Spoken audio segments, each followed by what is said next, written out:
Welcome to World War II Online Tutorials, how to set up your controllers, which can include joystick, mouse, sliders, rudder pedals, and some adjustments you might want to make to those for World War II Online, the game. The best thing to do is to have all your peripherals connected before you start the game. So you're going to want to go up to Applications, open up Cornered Rat Software, go down to where it says Practice Offline, so that you can get this set up without having to worry about being in the game, and you can take your time. You're going to want to go into your key mapper. Okay, so first off, we're going to just go over here to Preferences. Make sure that you have all the preferences that you want. So you have on the right, you see you have Best Quality, Balanced, and then Best Performance. The best performance is going to turn off all the little bells and whistles of extra little things that you might want or might not want. But it's going to turn them all off so that you have the best operating performance for the game. Okay. Over here on the left-hand side, you have this is for the game, you have connection, which the network route, you're going to use best, because you also have primary, secondary, etc., etc. But it's best to use the best, which is the one you want. Visible player limit, I have my computer right now set on performance, so I have it down to low. But you have three different things. You have low, medium, and high. And that's going to be the number of players that you can see at any one time. Okay.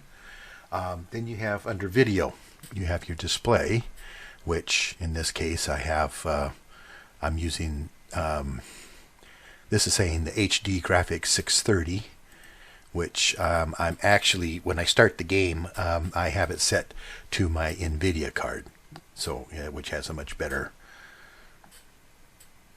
one than the one that's built into the computer.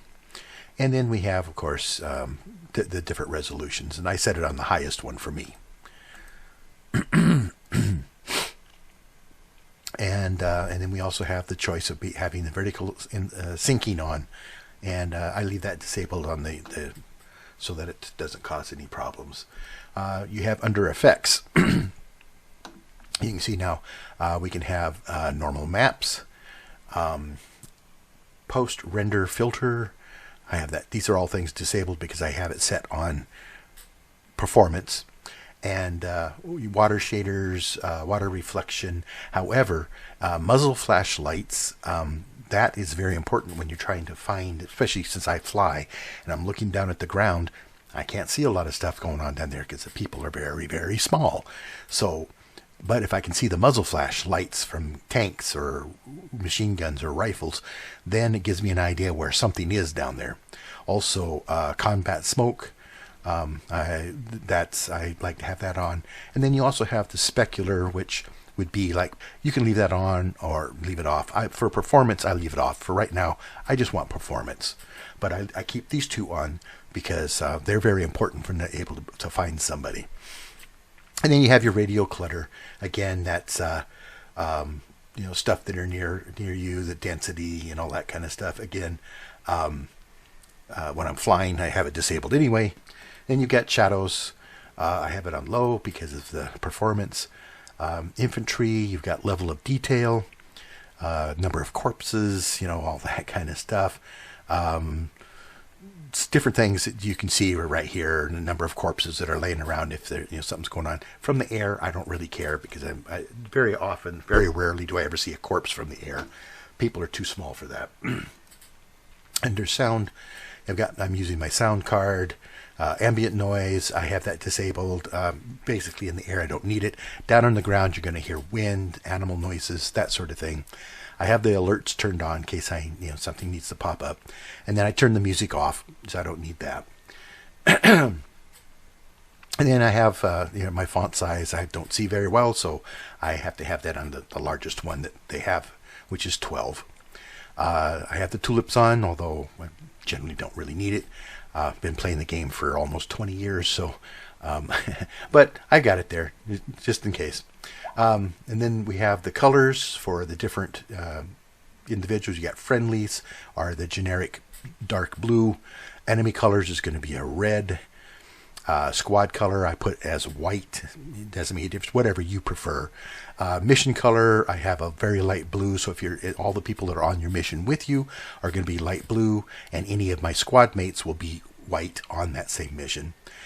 Mission leader I've got as a kind of a purple color, which sometimes I mistake for an enemy, but that's all right. It's better to mistake him for an enemy and shoot at him if you have to, rather than once you figure out, oh no, wait a minute, that's my mission leader. You can't hurt him because there's no friendly fire. And then new player color is the light green, which signifies that they're a new person to the game. Then we have here AWS, which is kind of like an early warning system. People call it radar, but it's not really radar. But so if you get to notice notification that something's going on, you got kind of like a yellow tint will come over the grid or what you're looking at on the map, let you know that there's at least an enemy aircraft been detected, not necessarily by radar, but by ground troops or people, the plane watchers, whatever. And so essentially it let you know that within a 10,000 meter grid that there's more than likely an airplane in that grid. And then I leave the opacity all the way up to the maximum, so it gets my attention. That means it's going to be, you can't really see through it very well. And this orange color happens to be for when there's high concentration of enemy, they will go from a light color to a very dark orangish color, so very bright. On the chat, there's different radios, which we're not going to talk about in this game, in this video, but we'll do that later. You have a bad language filter. You can leave it on, leave it off. It's totally up to you. Squad invites. I happen to be in a squad, and I'm one of the officers that recruiters. So if I have that on, then people are invited automatically. If they click on it or whatever, they can be invited into the squad. Then my heads-up display of my HUD. I've got the HUD showing when I spawn in. You can put it on hide the HUD, and then you have to call it up by hitting the letter Y. I just leave it up, and if I want it to go away, I hit the letter Y. Icon mode, which is your control I. I have it set for name and rank. You can just put it on the type of vehicle, or you can have it as none, but that makes it difficult sometimes because then if you're not sure who you're looking at, you may end up wasting ammo on a friendly, even though you can't hurt them, and also give your position away. So I leave it on name and rank. Then we have death icons. I have that enabled. So if I happen to see an icon down on the ground, it shows a little skull and crossbones, means that somebody died there, and can give me a clue as to maybe I need to strafe that bush line or something. Then we have when you're placing player-placed objects, and the placement is good or valid, then it's going to be green in color before you actually build it. If it's a bad location, in other words, it's on a slope or something that's not allowed, it'll be in a red color. That's the default settings. I just leave it at that. Then you have your HUD windows, game information, readouts, orders, health bar, primary ammo, secondary ammo, chat box. I have all that stuff turned on. There's also a small mini map, which when I'm flying, I don't really need. I have compasses and all kinds of stuff on my plane. I don't really need a mini map. I can pull up the big map if I want to look at something. So I have that disabled just so I have more screen to play with. And on the ground, again, you can do whatever you want. Plus, you can, on the mini map, when you have it enabled, you can move this slider here as to how much you want it zoomed in, a lot, or all the way down to the highest zoom you have. So again, I don't use the mini map, so that's okay. But the mini map does come in handy for doing lots of different things. So anyway, also HUD alerts, I have it enabled. Automatic text display, I have it set for looks like about I don't know, 8 seconds, so that I can read it. I'm a slow reader. HUD points, waypoints. We have mission waypoints. I have that enabled. Mission waypoints for rally, attack, bomb. I have that enabled. And it may be up to you. So you might not want to see these things, but I do. I like being able to see if somebody who's a mission commander for a mission to the same target sets up a something, then I want to be able to see it. In particular, if they are showing, like rather than using the normal method to signify that there's a tank, you put a little tank emblem on the map, that sort of thing. But if you know there's something sitting there big and you want to get it hit hard right away, you can hit a waypoint with description of bomb or attack, and with a description of what it is, you can type it right in there, a tank or a flak trap or say some trenches, enemy trenches, and you can mark it, and then everybody around will see, oh, that's what's going on. Or if it's an enemy spawn, forward mobile spawn, thank you. And then again, you have you can make it rare, change the different colors. I like rally points blue. That's easiest because you know that's friendly. Attack colors red. Bombing color, if it's going to be an orange, that's the default settings. And I make it as dark or as thick and not see-throughable as possible, so that especially from the air, if I want to see this thing, I want to see it. I don't want to guess where is this thing. So I like it. And then anytime you play with these things, you can discard your changes, or you can save your changes. In this case, I'm going to save. I only changed one or two little things there. Then we're going to go over here. You also have the key mapper. Just so you know, you have infantry, tanks, trucks and haulers, AT guns, AAA guns, fighters and bombers, ships and boats. Anytime you click on the main tab, this is what it is for everything under those tabs. If you want to change something, you can either change it under the main tab, which is you just double click whatever it is you want to do, and say, okay, I want it to go forward by hitting my mouse number 2 button, and then you go down and save. However, I don't want to change that. I prefer the normal settings for that. You could also clear whatever's out of there and just discard the change again if I want, or if I want to hit default key map, it'll put up whatever the default thing is that I've highlighted there, and I'll click it and it'll put whatever the default was, which in this case is the same letter.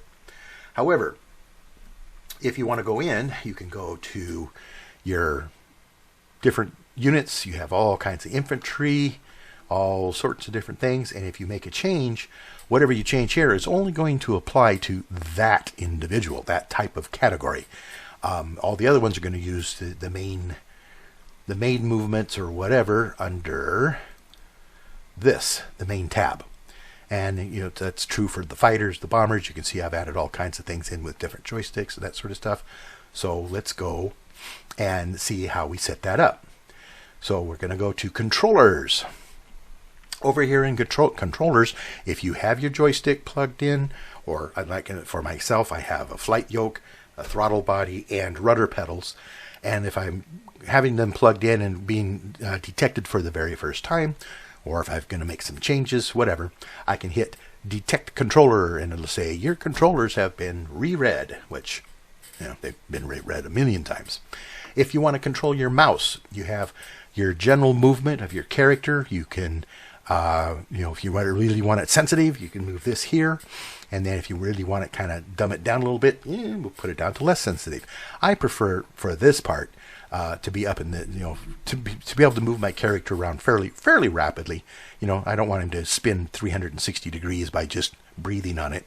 But, like that. And then when I'm aiming, which in this case is going to be either the X on the keyboard or my right click of my mouse, and you zoom in, I don't want it to be moving all over the place like up in here. It'd be so sensitive that I couldn't hit anything. So on that, for general speaking, or general purposes, I keep it down pretty low so that I move a little tiny bit when I'm aiming and trying to get something. Okay? Now, depending how many types of units, now each one of my flight yoke, my rudder pedals, and my throttle body is considered a different joystick. So, for example, let's go to our key mapper, and since I'm 99.9% of the time I fly, they have different settings in here that come up automatically by default. if you don't have a joystick, but I do have a joystick plugged in, and so those are not there. And instead, for my pitch, I would double click this and pull back and forth on my yoke, which is your pitch is up and down. And then for roll, it's going to be my x-axis. Again, this would all be blank if you were to first come in here, and I just moved my head because I have a track IR unit. And so let me double click that again and keep my head still. And this is going to be for the roll, which is my x-axis, left and right. And then I have yaw, which in this case is going to be my joystick 2, which is my rudder pedals, totally separate unit down on the floor. Okay, and then joystick 3 happens to be my throttle body. So when I go to my throttle, I move it back and forth. I just detected that. And again, these would all be blank normally. And so what you would see is this when you first come in. If it didn't place anything in those, then you would have to go in and key map it. However, I've already done this and I'm not going to do it again. You can figure that part out on your own.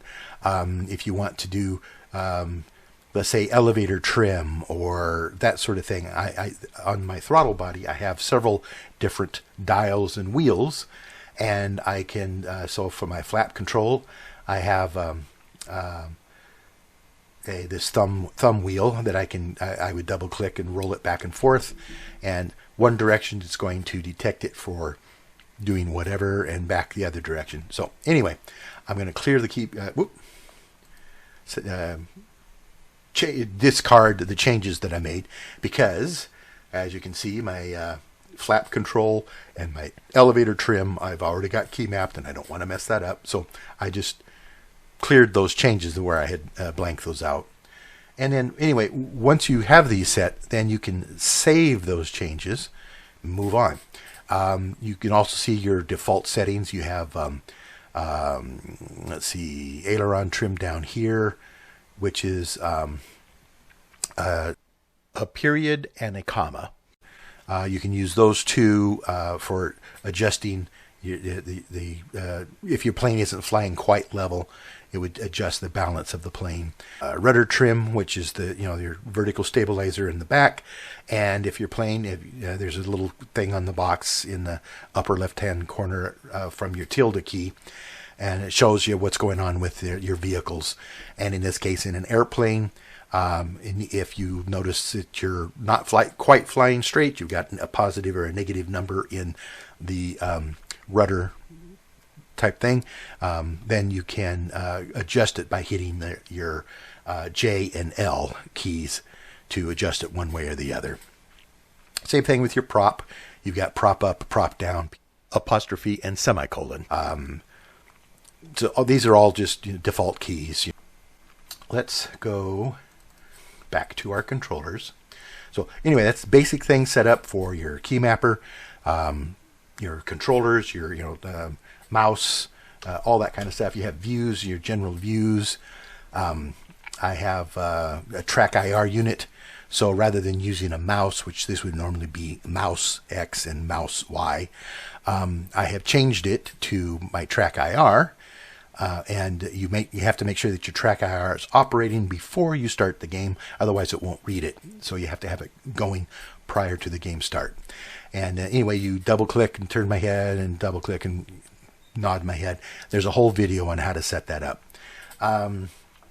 Number pad, look around, that's normal, that's default settings. You just push these buttons, and wherever button that you're pushing, like number 9 on the pad's going to be diagonal to your right. Add the 5 in there, which 5 is up, but if you have a diagonal and an up, you're going to shoot diagonal or obliquely at an angle that in that direction. And so these are just normal look around. Show your cursor where it is. You can left shift and left alt and hold those two, and your cursor will pop up, and then you can grab some of your different boxes on the screen and move them around by left clicking your mouse. The key mapper again is the letter P. Your HUD is the letter Y. You can bring it up, put it down. If you need to reset the HUD because something's disappeared, a box or whatever, you just hit your left control Y together, and that will just reset it back to its original state default setting. So anyway, going through all these different things, you can go through these yourself. There's lots and lots of stuff. But let's get back into those controllers. Now, we know my flight yoke is joystick number 1. Okay, so you also have these sliders, which normally it's going to be a straight line with that right dead in the center, which means it's just going to be an even sort of thing. If you want to be able to roll your plane a little bit faster, if that's, or depending on what it is that you're trying to control, but if you want something to be faster, you can move it in this direction, because that means it's moving up faster when it gets to here, and then it's going to slow down once it gets beyond that. If you want it super fast, you can bring it over here like this, and that's instantaneous, but that isn't very good for when you're trying to control an airplane, so let's not do that. I was just trying out some different settings the other day.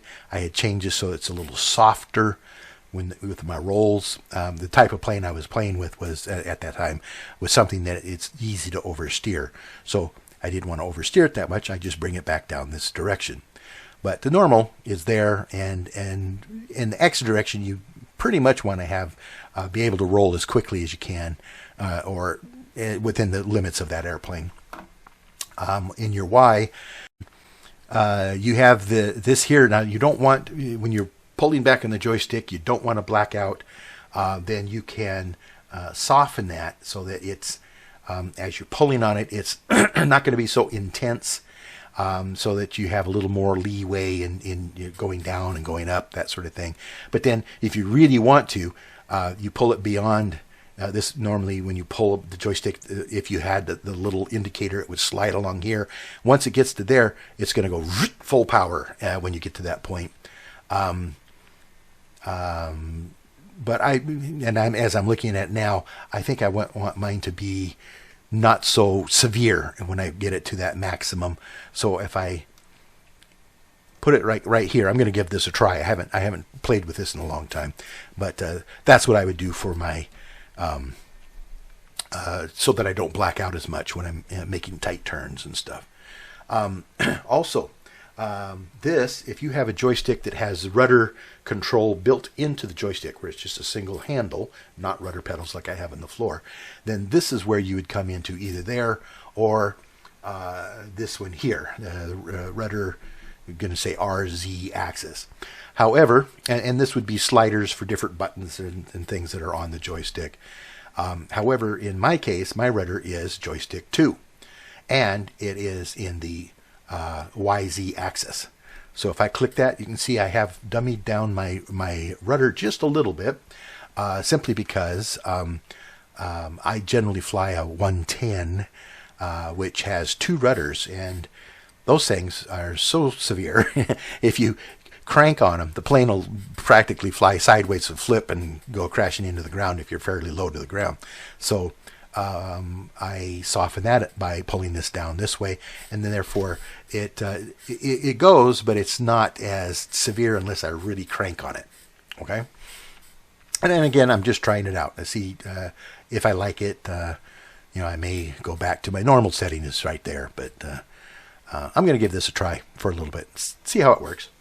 And then of course I have my throttle, which is the game. The game considers my throttle as joystick number 3. How do I know that?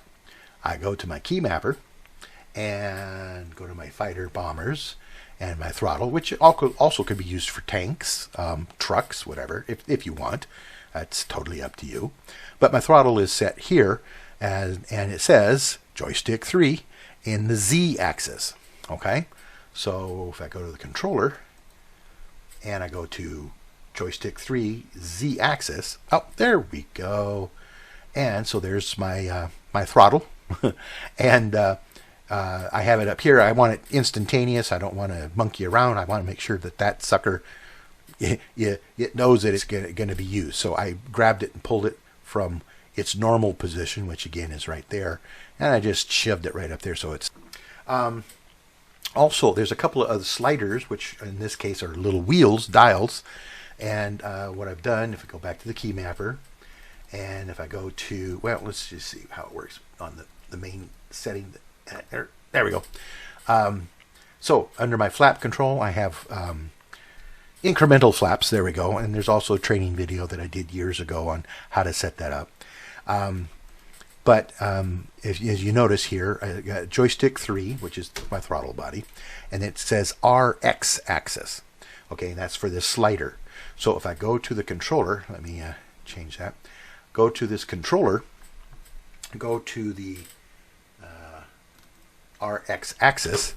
You can see I have it pulled all the way down here in this corner. I want to be able, since this is incremental flaps, and I want it to go small increments, so I can do, you know, a little bit of flap, or if I crank it really hard to get a lot of flap. But I want it to go very small increments at a time. Then I bring this down over here, and it's going to barely change as I move the dial. And of course, it's going to have down and then back up. So it's going to have like a center position, because it's a round dial. So at a center point will be down, flaps down, and in the other direction will be flaps up, or vice versa. Also, I have elevator trim. And this is in the back. You have a couple different ways that the elevator trim can work, depending on what type of plane you're flying. Sometimes there's a little tab that's on the back of the elevators, in the tail of the airplane, when the elevators are going up and down, when you're moving your flight yoke back and forth. That makes the back end go down, back end come up, which changes the pitch of the plane either down or up, right? But sometimes you want to be able to trim it so that it's got like a steady climb or something like that. Then you would use the elevator trim, which is here. And in this case, it's the RY axis on that joystick 3. So if I go to the joystick 3, RY, which is where it says rudder Y, there we go. And again, this is the elevator trim, or elevator trim, sorry.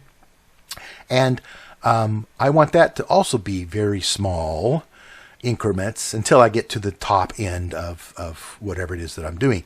And that way I can do just 1, 2, 3%, and I can have it be a very gentle climb, or I can crank it hard and get all the way up. But the more I pull it down here, the smaller the incremental change, because you're moving along. Down in here, it's going to be just very small. And as you get further along on your dial, it's going to start going in bigger increments. And then when you get past here, it's going to jump from, with barely breathing on it, from, say 58 up to almost 100 by just a small amount. So this depends on, and I found that doing it about, I think it was there, that it's more even consistent as you're moving the dial on your trim settings. Okay, so that's the basic things. And when you make your adjustments in the controllers, essentially that's it. It's saved automatically when you make the adjustment. Sometimes you might have to hit detect again, and it will be reread at these settings for these controllers and that sort of stuff. So it doesn't hurt it by detecting it yet again. And if you're having any problems, you make sure you go here and detect all your controllers. So again, in fact, they have room for another joystick, but I'm not sure what that would be for. I've got 3, and that seems to be enough for me. And so anyway, and then and then your mouse control, I think I already said before, which I know I did. This would be moving your characters, infantry, or might have it set up for your turret for a tail gunner, or aiming for an anti-tank gun or a tank. So you have your major, movements, and then you have your finite small movements, so that you can, get that more accurate shot, particularly if it's over a long distance. So anyway, that's pretty much it. If there's any other questions about that sort of stuff, we always have help sections that you can go to, and then of course these training videos and that sort of thing. And thank you for watching this tutorial on how to set your controllers for World War II Online.